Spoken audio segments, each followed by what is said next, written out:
नमस्कार, आप देख रहे हैं एबी स्टार न्यूज और मैं हूं आपके साथ पल्लवी तिवारी। शुरुआत करेंगे पहली खबर से। पहली खबर है, नेताजी सुभाष चंद्र बोस की जयंती पर पीएम मोदी और राष्ट्रपति कोविंद ने किया नमन। नेताजी सुभाष चंद्र बोस की आज 125वीं जयंती है। इस साल उनके जन्म दिवस को भारत सरकार पराक्रम दिवस के तौर पर मना रही है। आपको बता दें कि इस मौके पर राष्ट्रपति रामनाथ कोविंद, प्रधानमंत्री नरेंद्र मोदी और केंद्रीय गृह मंत्री अमित शाह ने नेताजी को याद करते हुए उन्हें नमन किया है। साथ ही प्रधानमंत्री ने कहा कि राष्ट्र उनके त्याग और समर्पण को हमेशा याद रखेगा। राष्ट्रपति ने नेताजी को याद करते हुए लिखा, नेताजी सुभाष चंद्र बोस की 125वीं जयंती वर्ष के समारोह के शुभारंभ के अवसर पर उनको सादर नमन।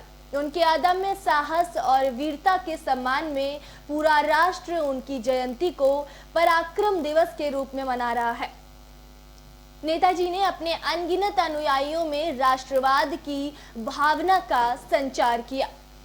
भारत के स्वतंत्रता संग्राम में असाधारण योगदान देने वाले नेताजी हमारे सबसे प्रिय राष्ट्र नायकों में से एक हैं। उनकी देशभक्ति और बलिदान से हमें सदैव प्रेरणा मिलती रहेगी। उन्होंने आजादी की भावना पर बहुत बल दिया और उसे मजबूत बनाने के लिए हम पूर्णतया प्रतिबद्ध हैं। साथ ही प्रधानमंत्री नरेंद्र मोदी ने ट्वीट कर कहा, महान स्वतंत्रता सेनानी और भारत माता के सच्चे सपूत नेताजी सुभाष चंद्र बोस को उनकी जन्म जयंती पर शत शत नमन। कृतज्ञ राष्ट्र देश की आजादी के लिए उनके त्याग और समर्पण को सदा याद रखेगा। आपको बता दें कि आज नेताजी सुभाष चंद्र बोस की आज 125वीं जयंती है। इस साल उनके जन्म दिवस को भारत सरकार पराक्रम दिवस के तौर पर मना रही है। साथ ही आपको बता दें कि इसी मौके पर राष्ट्रपति रामनाथ कोविंद, प्रधानमंत्री नरेंद्र मोदी सहित केंद्रीय गृह मंत्री अमित शाह ने भी नेताजी को याद करते हुए उन्हें श्रद्धांजलि अर्पित करते हुए नमन किया है। साथ ही प्रधानमंत्री ने कहा कि राष्ट्र उनके त्याग और समर्पण को हमेशा याद रखेगा। राष्ट्रपति ने नेताजी को याद करते हुए लिखा, नेताजी सुभाष चंद्र बोस की 125वीं जयंती वर्ष के समारोह के शुभारंभ के अवसर पर उनको सादर नमन। उनको अदम्य साहस और वीरता के सम्मान में पूरा राष्ट्र उनकी जयंती को पराक्रम दिवस के रूप में मना रहा है। साथ ही राष्ट्रपति ने कहा कि नेताजी ने अपने अनगिनत अनुयायियों में राष्ट्रवाद की भावना का संचार किया। भारत के स्वतंत्रता संग्राम में असाधारण योगदान देने वाले नेताजी हमारे सबसे प्रिय राष्ट्र नायकों में से एक हैं। उनकी देशभक्ति और बलिदान से हमें सदैव प्रेरणा मिलती रहेगी। साथ ही उन्होंने कहा कि उन्होंने आजादी की भावना पर बहुत बल दिया और उसे मजबूत बनाने के लिए हम पूर्णतया प्रतिबद्ध हैं। साथ ही प्रधानमंत्री नरेंद्र मोदी ने नेताजी को श्रद्धांजलि देते हुए उन्हें नमन करते हुए ट्वीट किया और ट्वीट कर कहा कि महान स्वतंत्रता सेनानी और भारत माता के सच्चे सपूत नेताजी सुभाष चंद्र बोस को उनकी जन्म जयंती पर शत शत नमन। कृतज्ञ राष्ट्र देश की आजादी के लिए उनके त्याग और समर्पण को सदा याद रखेगा। साथ ही आपको बता दें कि केंद्रीय गृह मंत्री अमित शाह ने भी नेताजी सुभाष चंद्र बोस की जयंती पर उनको याद करते हुए नमन किया है, साथ ही ट्वीट भी किया है।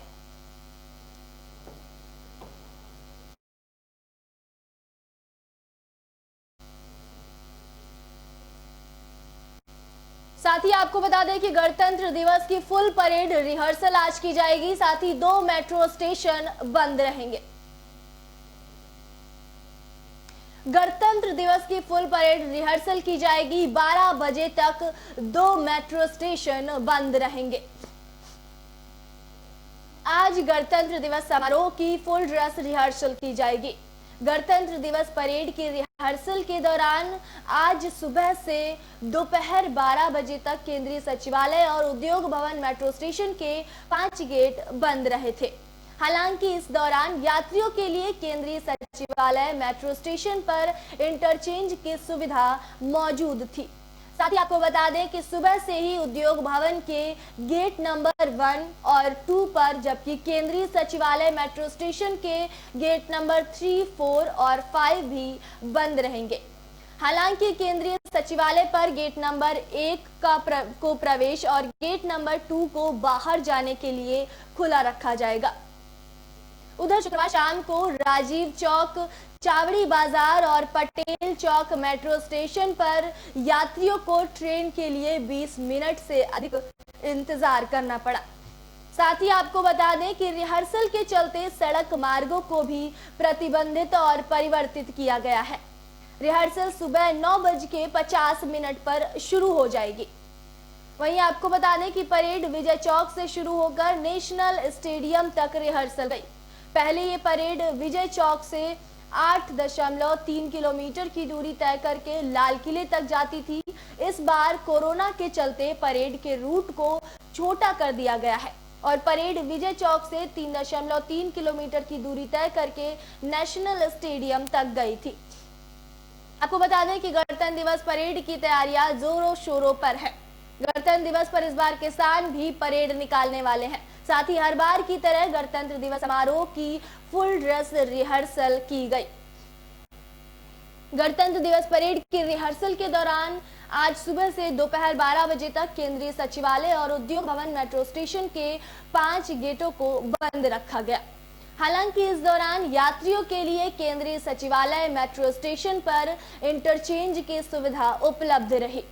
साथ ही आपको बता दें कि सुबह से ही उद्योग भवन के गेट नंबर 1 और 2, जबकि केंद्रीय सचिवालय मेट्रो स्टेशन के गेट नंबर 3, 4 और 5 भी बंद रहे। आपको बता दें कि केंद्रीय सचिवालय पर गेट नंबर 1 को प्रवेश और गेट नंबर 2 को बाहर जाने के लिए खुला रखा गया था। उधर शुक्रवार शाम को राजीव चौक, चावड़ी बाजार और पटेल चौक मेट्रो स्टेशनों पर यात्रियों को ट्रेन के लिए 20 मिनट से अधिक इंतजार करना पड़ा। साथ ही आपको बता दें कि रिहर्सल के चलते सड़क मार्गों को भी प्रतिबंधित और परिवर्तित कर दिया गया था। रिहर्सल सुबह 9:50 पर शुरू हो गई थी। साथ ही परेड विजय चौक से शुरू होकर नेशनल स्टेडियम तक गई थी। पहले ये परेड विजय चौक से 8.3 किलोमीटर की दूरी तय करके लाल किले तक जाती थी, लेकिन इस बार कोरोना के चलते कई नियमों को बदल दिया गया है। इसीलिए कोरोना के चलते परेड के रूट को छोटा कर दिया गया है और परेड विजय चौक से 3.3 किलोमीटर की दूरी तय कर नेशनल स्टेडियम तक गई थी।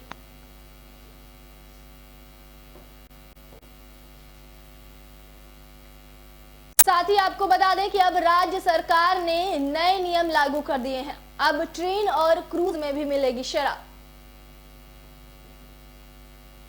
राज्य सरकार ने अब नए नियम लागू कर दिए हैं। अब ट्रेन और क्रूज में भी शराब की बिक्री अनुमति कर दी है। राज्य सरकार ने बार लाइसेंस जारी करने की प्रक्रिया को और सरल करते हुए ट्रेन और क्रूज में विदेशी शराब की बिक्री की अनुमति दे दी है। सरकार ने उत्तर प्रदेश आबकारी बार लाइसेंसों की स्वीकृति नियमावली 2020 प्रख्यापित करते हुए इसका प्रावधान किया है। आपको बता दें कि अब ट्रेन और क्रूज में विदेशी शराब की बिक्री की राज्य सरकार द्वारा अनुमति दे दी गई है। अपर मुख्य सचिव आबकारी संजय आर भूसरेड्डी ने बताया कि बार लाइसेंसों की स्वीकृति की पुरानी प्रक्रिया को अब राज्य सरकार द्वारा और सरल कर दिया गया है। अब होटल, रेस्टोरेंट, क्लब, बार और एयरपोर्ट बार लाइसेंसों की स्वीकृति शासन के स्थान पर आबकारी आयुक्त प्रदान करेंगे। उन्होंने बताया कि मंडलायुक्त की अध्यक्षता में गठित बार समिति के स्थान पर अब जिलाधिकारी की अध्यक्षता में बार समिति का गठन होगा। इससे पहले अभी तक की बार लाइसेंस के लिए पहले जिलाधिकारी के पास आवेदन करना होता था, फिर जिलाधिकारी अपनी संस्तुति लगाकर इसे मंडलायुक्त को भेजते थे। फिर मंडलायुक्त की अध्यक्षता में बार कमेटी गठित होती थी, जिसमें मंडलायुक्त के अलावा आबकारी विभाग के उपायुक्त व क्षेत्रीय पर्यटन अधिकारी सदस्य होते थे। यह समिति अपनी संस्तुति देने के बाद इसे आबकारी आयुक्त को भेजती थी। फिर आबकारी आयुक्त अपनी संस्तुति देकर इसे प्रमुख सचिव आबकारी को भेजते थे। आपको बता दें कि प्रमुख सचिव अपनी संस्तुति लगाकर इसे आबकारी मंत्री को भेजते थे और आबकारी मंत्री इसे स्वीकृति देते थे। लेकिन अब नई व्यवस्था में इस कमेटी को समाप्त कर दिया गया है। नई व्यवस्था में बार कमेटी को समाप्त कर दिया गया है। जिलाधिकारी अब अपनी संस्तुति सीधे आबकारी आयुक्त को भेजेंगे और आबकारी आयुक्त इसकी स्वीकृति देंगे। राज्य सरकार ने बार लाइसेंस जारी करने की प्रक्रिया को और सरल कर दिया है। अब ट्रेन और क्रूज में भी विदेशी शराब की बिक्री की अनुमति दे दी गई है। आपको बता दें कि सरकार ने उत्तर प्रदेश आबकारी नियमावली 2020 प्रख्यापित करते हुए इसका प्रावधान किया है। अपर मुख्य सचिव आबकारी संजय आर भूसरेड्डी ने ये बताया। उन्होंने कहा कि बार लाइसेंसों की स्वीकृति की पुरानी प्रक्रिया को अब राज्य सरकार द्वारा और सरल कर दिया गया है। अब होटल, रेस्टोरेंट, क्लब, बार और एयरपोर्ट बार लाइसेंसों की स्वीकृति शासन के स्थान पर आबकारी आयुक्त प्रदान करेंगे। उन्होंने बताया कि पहले मंडलायुक्त की अध्यक्षता में गठित बार समिति के स्थान पर अब जिलाधिकारी की अध्यक्षता में बार समिति का गठन होगा। अभी तक बार लाइसेंस के लिए पहले जिलाधिकारी के पास आवेदन करना होता था, फिर जिलाधिकारी अपनी संस्तुति लगाकर इसे मंडलायुक्त को भेजते थे।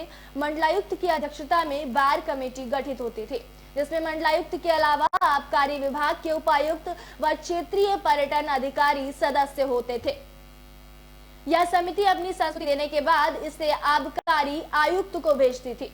आबकारी आयुक्त अपनी संस्तुति देकर इसे प्रमुख सचिव आबकारी को भेजते थे।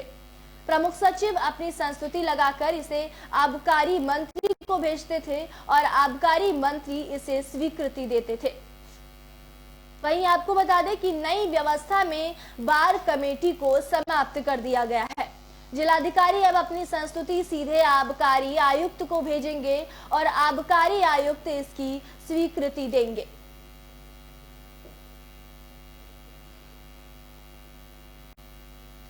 वहीं आपको बता दें कि देश के कुछ राज्यों में बारिश का अलर्ट जारी किया गया है और अब बर्फबारी और ठंड से बढ़ेगी शीतलहर। आपको बता दें कि देश के कुछ राज्यों में बारिश का अलर्ट जारी किया गया है। अब बर्फबारी और शीतलहर से ठंड और भी बढ़ने की आशंका है। देश के उत्तरी हिस्से में कड़ाके की ठंड जारी है। मौसम विभाग ने एक बार फिर करवट ले ली है। मौसम विभाग के द्वारा बताया गया है कि कुछ राज्यों में बारिश का अलर्ट जारी किया गया है। मौसम ने एक बार फिर करवट ले ली है। दिल्ली, उत्तर प्रदेश, बिहार, झारखंड, पंजाब, हरियाणा में ठंड फिर से बढ़ गई है। आपको बता दें कि बर्फबारी और शीतलहर से ठंड बढ़ने की संभावना जताई जा रही है।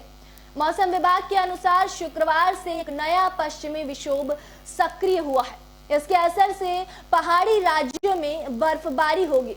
वहीं उत्तर और उत्तर पश्चिमी राज्यों में बारिश हो सकती है। आने वाले 2-3 दिन तक तापमान में गिरावट दर्ज की जाएगी और शीतलहर चलेगी। साथ ही आपको बता दें कि इससे सर्दी का कहर बढ़ जाएगा। उत्तर भारत के ज्यादातर हिस्सों में शनिवार सुबह से कोहरा छाया हुआ है। उत्तर प्रदेश में ठंड में फिर से इजाफा होने की संभावना है। साथ ही आपको बता दें कि मौसम विभाग ने बताया कि 1-2 दिन बाद तापमान में कुछ बढ़ोतरी होगी, लेकिन उसके बाद इसमें गिरावट आएगी। वहीं आपको बता दें कि पहाड़ों से आने वाली ठंडी हवा के कारण तापमान में गिरावट के साथ गलन बढ़ेगी और ठिठुरन भरी सर्दी महसूस की जाएगी। ऐसी सर्दी अगले पूरे हफ्ते तक रहने की संभावना है। आपको बता दें कि देश के कुछ हिस्सों में, उत्तरी हिस्सों में कड़ाके की ठंड पड़ रही है। मौसम में एक बार फिर से करवट ले ली है। दिल्ली, उत्तर प्रदेश, बिहार, झारखंड, पंजाब, हरियाणा जैसे राज्यों में ठंड एक बार फिर से बढ़ रही है। मौसम विभाग के अनुसार शुक्रवार से एक नया पश्चिमी विक्षोभ सक्रिय हुआ है, जिसके कारण पहाड़ी राज्यों में बर्फबारी होगी। वहीं आपको बता दें कि उत्तर और उत्तर पश्चिमी राज्यों में बारिश होने की संभावना जताई जा रही है। आने वाले 2-3 दिन तक तापमान में गिरावट दर्ज की जाएगी और साथ ही साथ शीतलहर भी बढ़ेगी। तापमान में गिरावट दर्ज होने से और शीतलहर के बढ़ने से सर्दी का कहर और बढ़ने की संभावना है। उत्तर भारत के ज्यादातर हिस्सों में शनिवार सुबह से कोहरा छाया हुआ है। वहीं आपको बता दें कि उत्तर प्रदेश में ठंड में फिर से इजाफा होने की संभावना है।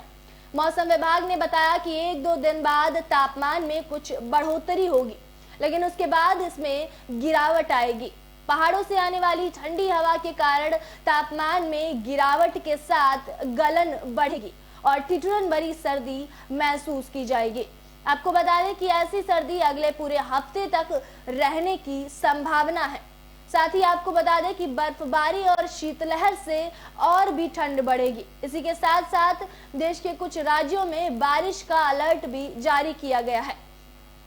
साथ ही शुक्रवार से एक नया पश्चिमी विक्षोभ सक्रिय हुआ है, जिसके कारण पहाड़ी राज्यों में बर्फबारी हो सकती है। साथ ही आपको बता दें कि उत्तर और उत्तर पश्चिमी राज्यों में बारिश भी हो सकती है। साथ ही आने वाले 2-3 दिन तक तापमान में गिरावट दर्ज की जाएगी और शीतलहर चलेगी, जिससे सर्दी का कहर बढ़ सकता है। उत्तर भारत के ज्यादातर हिस्सों में शनिवार सुबह से कोहरा छाया हुआ है। वहीं उत्तर प्रदेश में ठंड में फिर से इजाफा होने की संभावना है। साथ ही आपको बता दें कि मौसम विभाग ने बताया कि 1-2 दिन बाद तापमान में कुछ बढ़ोतरी होगी, लेकिन उसके बाद इसमें गिरावट आएगी। वहीं आपको बता दें कि पहाड़ों से आने वाली ठंडी हवा के कारण तापमान में गिरावट के साथ गलन बढ़ेगी और ठिठुरन बड़ी सर्दी महसूस की जाएगी। वहीं आपको बता दें कि ऐसी सर्दी अगले पूरे हफ्ते तक रहने की संभावना जताई जा रही है।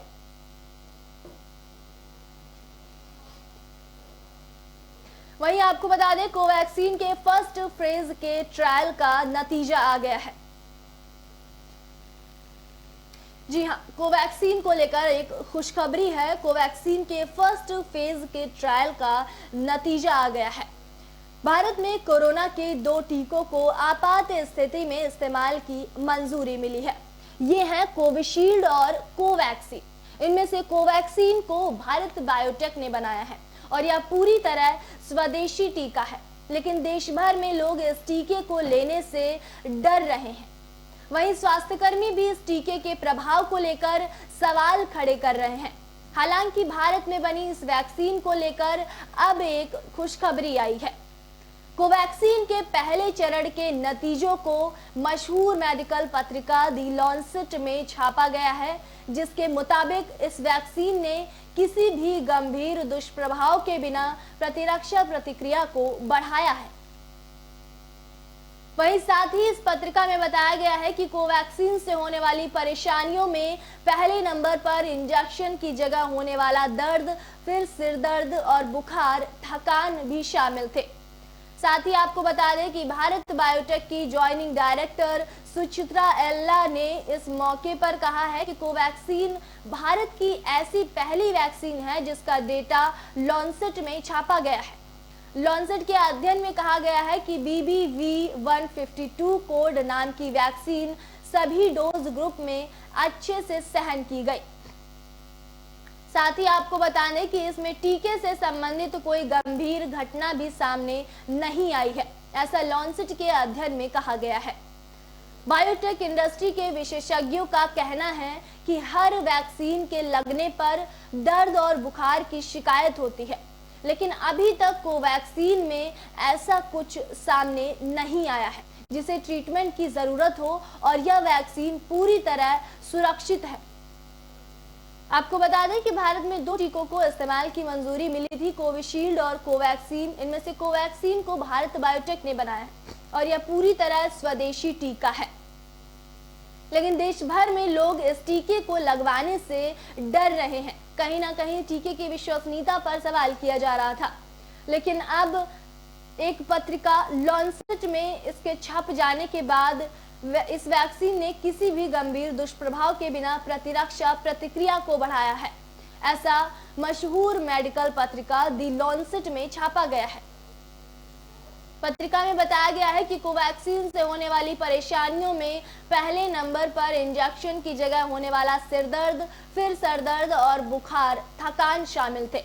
लेकिन आपको बता दें कि बायोटेक इंडस्ट्री के विशेषज्ञों का कहना है कि हर वैक्सीन के लगने पर दर्द और बुखार की शिकायत होती है, लेकिन अभी तक कोवैक्सीन को लगवाने के बाद किसी की ऐसा कुछ शिकायत सामने नहीं आई है जिसे ट्रीटमेंट की जरूरत हो या फिर जिसने बताया हो कि बुखार आया है और यह पूरी तरह सुरक्षित है।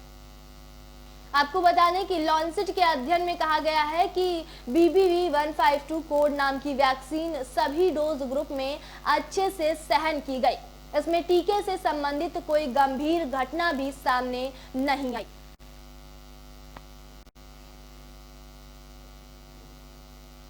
साथ ही आपको बता दें कि आज फिर किसानों संग सरकार की ट्रैक्टर परेड को लेकर होगी बातचीत।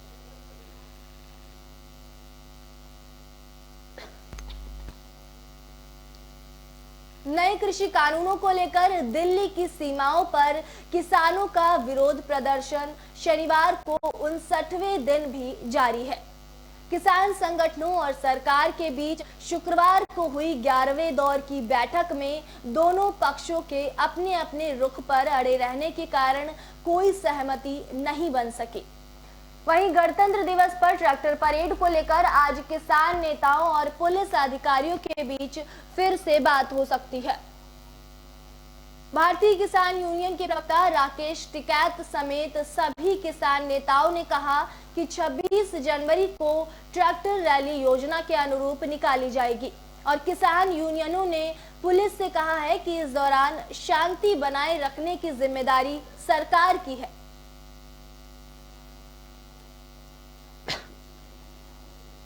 शुक्रवार की बैठक के बाद कृषि मंत्री नरेंद्र सिंह तोमर ने कहा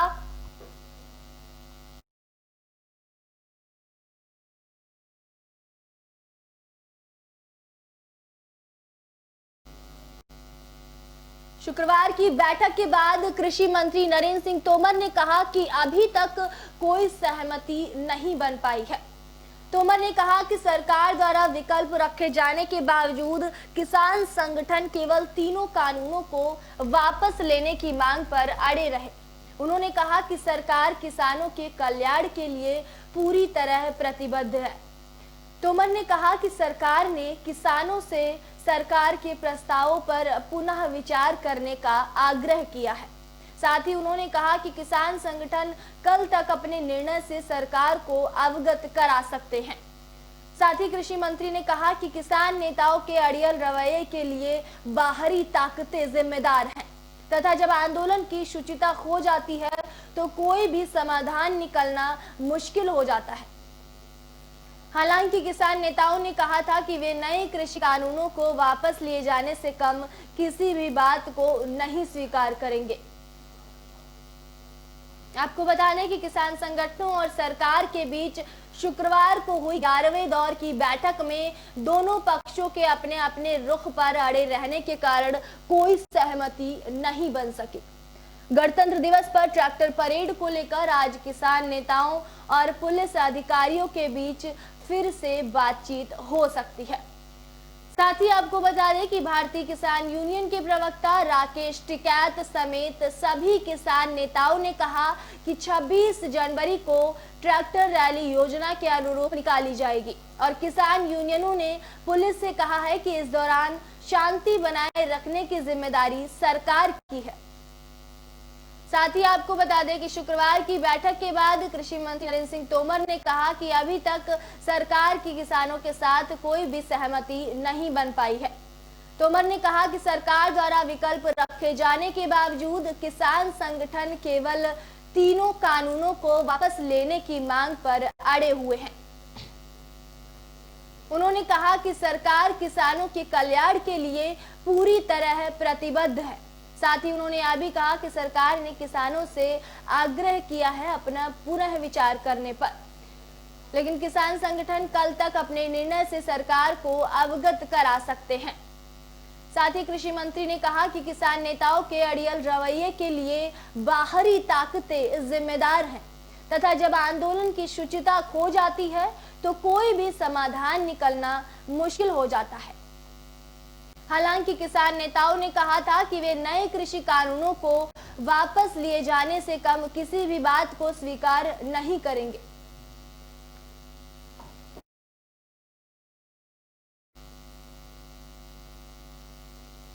इसी के साथ अभी के लिए खबरों में इतना ही। फिलहाल देखते रहिए एबी स्टार न्यूज। नमस्कार।